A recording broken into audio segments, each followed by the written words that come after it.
Living from our heart, living from our core, living from our power, we all get more.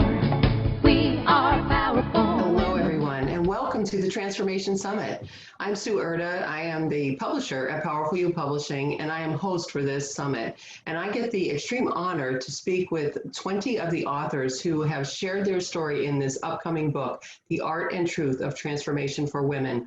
And the stories they share are about their own transformation that they've had in their lives. And they share their stories, letting you know where they were, what they went through, and how their life is today, how they're showing up for life today, so that you can have more ease on your own transformational journey in your life. And that's what these interviews are for too, is to hear some more about them, hear what they're passionate about, let you meet them. And so I'm excited because today we get to talk to Sarah Lascano. She is one of these authors, and I'm excited for her topic today, which is Your Light of Potential: The Amazing Resilience of Body and Spirit. And I have witnessed this personally in other people, and I'm so excited to hear what Sarah has to say. So first, I'm going to read a brief introduction of Sarah, and then we'll get started talking with her. Sarah Lascano is the founder of Ray Zen Energy. She is an energy medicine and spiritual healing practitioner. Sarah has helped hundreds of clients around the world get unstuck, find better health, gain wisdom, and transform their lives. Her popular on-demand healing sessions are transforming the way people receive energy healing. Sarah holds engineering degrees, is an integrated energy therapy master instructor, and certified body talk practitioner, which she combines with knowledge of the human body to bring a powerful, grounded energy to her sessions. It is her passion to help people discover the root cause of their problems and move forward with ease and grace. Sarah lives in Western Virginia with her husband and 3 children. And Sarah, I'm so happy to invite you and welcome you to this call today. How are you? I'm wonderful. Thank you, Sue. It's an honor to be here with you. Awesome. Yeah, I am looking forward to talking about this. I always love when people talk about potential because I see unlimited potential with everyone, and it's amazing. And I love when we can, and you're going to help us find a way to tap that potential and move into the next phase of our life or the next moment with that. So, I'd love, I know about your personal story, but I'd love for you to tell the listeners a little bit about your personal journey and how it got you to where you are today. So my personal story is a physical health journey. It involved chronic fatigue, gut imbalance, and a long-standing difficulty with all sorts of health issues that sprang from those 2 pieces. The thing, and this was like a 15-year journey, so it was a long time. The things that I really learned from this journey were compassion and respect for how difficult life can be. Life's experiences can really throw difficulty at us, and we have to dig really deep to get through these difficulties. Sometimes we forget how hard that is if we haven't been through some significant hardship ourselves. So I really bring that into my work, and it helps me understand the struggle that people are dealing with and that they're trying to free themselves from. The other piece that I learned through this long journey was resilience. The body and the spirit have so much more resilience than we think they do. So when we're told there are no answers and there's no way out, the body does have the ability to change our reality. We just have to help get the blocks out of the way so that that resilience can come through. Yeah, absolutely. And, have you gone through, well, we'll talk about that later. I was going to ask you about personal challenges, but I know about them. We'll talk about that in a minute. But, tell me, why did you get into this line of work? Like, why are you so passionate about helping people move forward and get unstuck in their lives? When we were in our health journey, there were no answers. So my health crashed, and I knew that an event had triggered this crash. I knew something had changed in my body and mind to create these problems, but nobody had answers. We went to doctor after doctor, and no one had any results. Finally, I went to the final one. I still didn't know what was wrong with me. I didn't have a diagnosis. And he told me to avoid the foods that I was eating that were causing problems. Well, that was 90% of what we were eating. So that really wasn't a very long-term feasible solution to just avoid.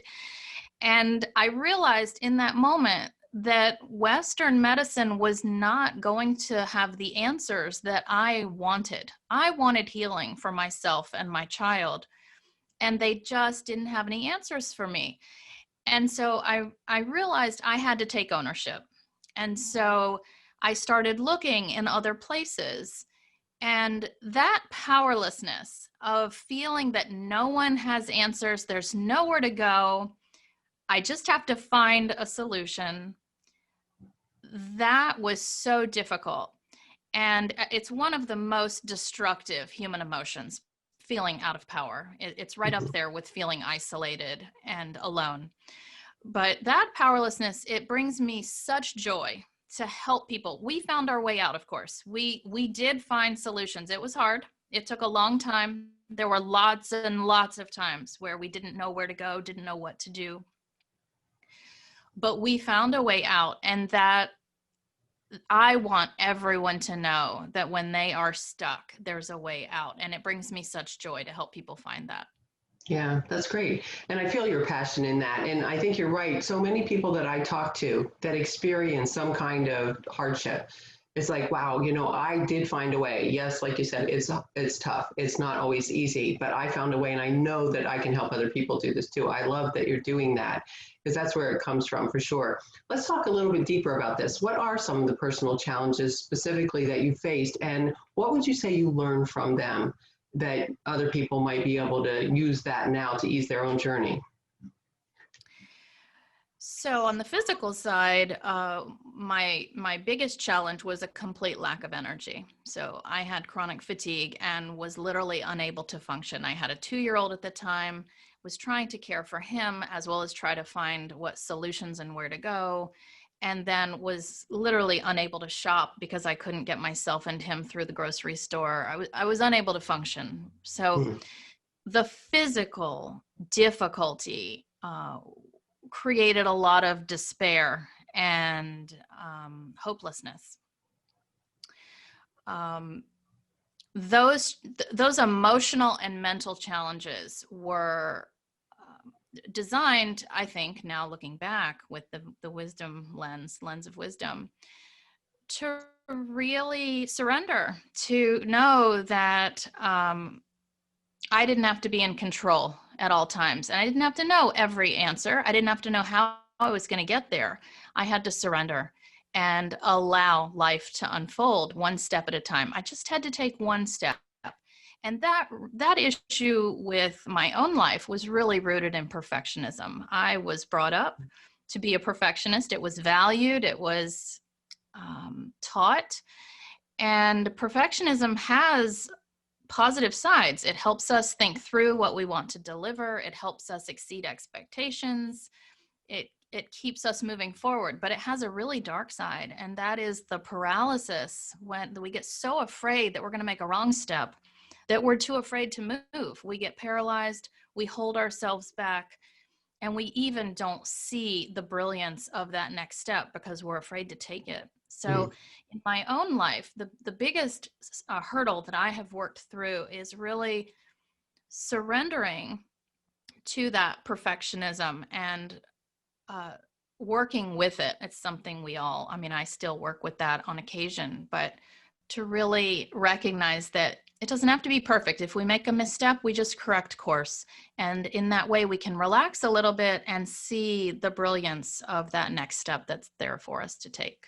Yeah, absolutely. I'm reminded of two things. The Gifts of Imperfection is that book by Brene Brown, which I haven't read yet, but it's on I actually reserved it at the library. And so it's there waiting for me. But I think there are gifts in that, and recognizing it's okay. And my thing that I say to myself often, this is the second thing, done is better than perfect. And, it's like, just get it done instead of, give people something even, and I'm talking about in a business sense, but it's like, give them something to work with. It might not be perfect, but they're going to have more than they had before. So give them something that works. Because I have suffered from the same thing you did in the sense of that type A personality, get it done, all that stuff. We had an author yesterday talk about undoing the doing because we're doing all this stuff all the time. So it's like, makes sense, you know? So I love that you're doing this work because there are a lot of people that just get so stuck in that. I want to ask you, you mentioned chronic fatigue. Was that also, I know it's physical fatigue, was it also fatigue of your mind? Did you find that you were maybe not clear often? Yeah, it's almost a dichotomy. When we get so depleted that our adrenals are flat out and burned out completely, our mind gets anxious.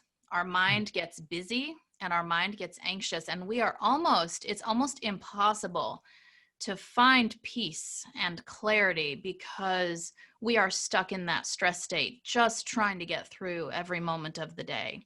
Mhm. And so you find no clarity, but you find a very busy mind that keeps focusing on anxiety and fear and difficulty resting. And it is definitely a difficult situation. Yeah, definitely. And so it could be either one. Like, so the physical and mental are definitely connected. But so somebody might need to take care of their physical stuff, like adrenals, for example, or they might need to take care of the mental stuff because it's doing both, right? Each affects the other. Yeah, and that is the beauty of the work that I do. I tune into the body and allow the body to tell me what is the root? Where do I need to go? Where are the blocks that are holding this person back that I need to address today? And the body will tell me, is it the physical today that we need to balance? Is it the adrenal function and the hormone levels or the rhythm? Or is it anxiety or fear that was set up as a pattern, maybe in childhood, maybe at birth, maybe even in the family, from a family event that happened even before their birth? So that is the beauty of this work, is that we can ask the body, where is the root today that needs to be addressed? Because yes, it could be mental, it could be emotional, it could be physical. Great. Okay, so there's people listening right now, and I'm guessing, here we are in 2020, coronavirus, all this stuff that's is going on out there that may cause us to be overwhelmed. What would you say to someone who's feeling very overwhelmed right now, just with life in general? What would you say to them? So we live in a society that is just totally out of balance, okay? Our stress levels are crazy. We do. We're constantly on our electronic devices. We get rewarded for not taking vacation sometimes. We certainly get rewarded for answering emails and responding to work issues after hours. This is our normal, but it is not healthy. So I have a few steps that I would like to share with our listeners. The first step is to recognize that this is a societal issue and it's big. So everyone around us is stressed and overcommitted. Not everyone, but many. Mhm. And we need to understand that that is normal, but it's not healthy. So we need to understand that, first of all. The second step is to recognize that we want to try and set an intention to set better boundaries in our own life. So learning to say no. If you really need an evening off because you've been so stressed all week, but your coworkers really want you to join them for a drink after work, saying, you know what? No, today I really need to rest. Being able to say no and establish healthy boundaries, whether it's with work, whether it's with family, whether it's even with your children or pets. But setting an intention to start to decrease the stress and overwhelm on your plate. I think of stress as a bucket. I call it my stress bucket. And when our stress bucket is full, any little bit that comes in causes an overflow.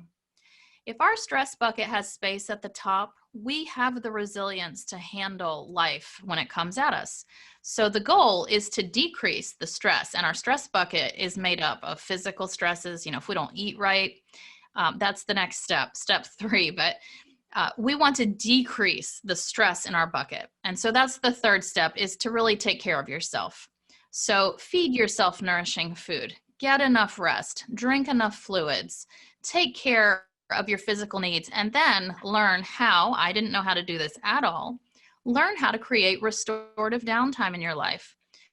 So if we do that, that stress bucket is going to be more empty, and it's going to have a lot more space in the top to handle overwhelm when it comes in. Yeah. And then finally, life is going to happen, right? We're going to get stressed. Hmm. My go-to strategy is really to get grounded. So to take just a few minutes to go take a quick walk, tune into the body, tune into the five senses. What do I feel in my body? Do I feel a tight stomach? Do I feel a squeezing in the chest? Just walking outside and feeling the breeze on your face or the smells or the sounds for just a couple minutes can give us a reset to let that overwhelm start to leave the mind and get us back to a footing. Yeah, absolutely. And boundaries are a big deal, right? Because you said things that are normal, we think are normal, are not necessarily healthy. So us setting boundaries, I like to think of it as also setting a really good example for other people and saying, hey, she said no, maybe I can say no too. So I like that idea. Yes, yes. And I just want to mention one more thing. I actually have a stress less mini session that is free on my website. And that is a session that can be listened to in those moments of overwhelm that actually balances the body and the mind. It balances the adrenals, it calms the brain, and really gets us back into a footing. So that's also a good resource. Terrific. Awesome. And we'll get to your website later. So that's good. So now you've had years of experience with energy healing. And I know I love energy healing. I love that I got exposed to it so many years ago, and it's amazing and fascinating. What has it taught you? The most valuable thing that I have learned through this journey about energy healing, number one, is its power. It's unbelievably powerful. It's the best tool I've ever discovered to remove some of these blocks. But the biggest thing is that we all have had difficult experiences. And so many people, well, I don't have it as bad as that person. My pain doesn't matter. And you know what? That's just not true. Everything that we have experienced influences the way we view the world, and we are entitled to the difficulties that we've encountered. We all have them. Even the person that says their life was perfect and everything was heavenly and great, they've had difficulty too. And they deserve to acknowledge that pain, because if they don't, if we say, no, it's not worth it, it's not important enough, I'm not going to acknowledge it, we push it into our body. And our body then has to cope with that imbalance. So recognize the difficulty of your experiences. You are worthy of it. It was hard, and then it can be released once that is acknowledged. Beautiful. I love it. So the title of the interview, Your Light of Potential, is what you're talking about. And I know that you have spoken of the ray of light before. What does that mean, and what do we do with that? So this goes a little bit back to my story, but I believe that we all have the light of potential within us, and we can change anything and change our reality. We have the ability and the power to change our reality. Many times we don't feel that way. So whether people are dealing with infections like Lyme or strep or Epstein-Barr virus or other viruses that are keeping them stuck and nothing is working, whether people are being treated for depression or anxiety and nothing is helping and nothing is working, whether people are suffering from addiction or in an abusive relationship and again they just can't find a way to get out, there is hope. We can change our reality. The secret is getting the blocks that are keeping us stuck. What is keeping us stuck? And releasing it. And then we can step into a new reality that we get to create. That power comes from this light of potential. We all have it. And energy medicine is the best way that I have found to move those blocks so that people can begin to move forward. Yeah. And, so I know that you are an energy healer. You work with people's energy. And can people do that? So say somebody says, do I have to go to somebody else to help me do this? Can I do this on my own? Can I use my own energy to heal myself? Does that work? Yes and no. We all have the ability to move energy. We all can move energy. But a lot of times, and even for myself, we have blockages that we don't want to face because they're too scary, they're too painful. We don't want to go there. And so we really need help. We need community. We need someone to come and help us address those big blocks that are keeping us stuck. So I tell people when I work with my clients, I move the big blocks, and then you're going to continue moving all the little stuff until you get stuck again, and then you're going to come back to me to move the big blocks, and then you're going to keep moving forward. So we do need help, but we also all have this ability to move energy. Anyone can learn, anyone can do it, and it doesn't take long to learn. It can be a very quick thing. Yeah, awesome. I love that. And so Sarah, I know that you teach people about that too. And I know you have a gift for our listeners. This has been great and super informative. Why don't you tell us a little bit about this gift that you have, this offer, and how people can reach out to you and get more of you after this interview? Great. I'm excited to provide a gift, Welcome Transformation, Get Your Life Moving. This is a 5 to 10 minute free energy healing session, a mini session that you can listen to that will start to remove blocks to whatever is keeping you stuck in any area of your life and really enhance your body's ability to embrace that change. So sometimes change is hard for us to really embrace. This mini session will really help just get things moving and amp up your capacity for change. You can find this on my website, rayzenenergy.com/transformation. Perfect. Wonderful. Thank you. I'm going to sign up for that. I would love that. Sarah, this has been great. I so appreciate you talking with us, giving us some insights into our own energy healing and our own light of potential. And it's been wonderful talking with you. So thanks for being a part of this whole project. Love your energy and love you sharing that with us. Thank you, Sue. It's really been, it's such an honor to be a part of this project and to be with you today. Thank you. Thank you. And listeners, thank you so much for being here. Thanks for tuning in. I know that you are here because you saw this title and you want to tap your own light of potential and do that. So definitely sign up for any of these bonuses that the authors are offering. Be sure to buy this book, The Art and Truth of Transformation for Women, on launch day, which is October 20th. And you can find that at our website, which is transformation-book.com. And we will guide you to Amazon to buy the book. When you go to Amazon, you bring your receipt number back and you can sign in to receive more than 35 gifts from our beautiful authors and partners. And you'll love the gifts, you'll love the book, you'll love the stories, and it will help you on your own journey of ease in your transformation. So thank you all for being with us and have a beautiful day, everybody. Bye for now.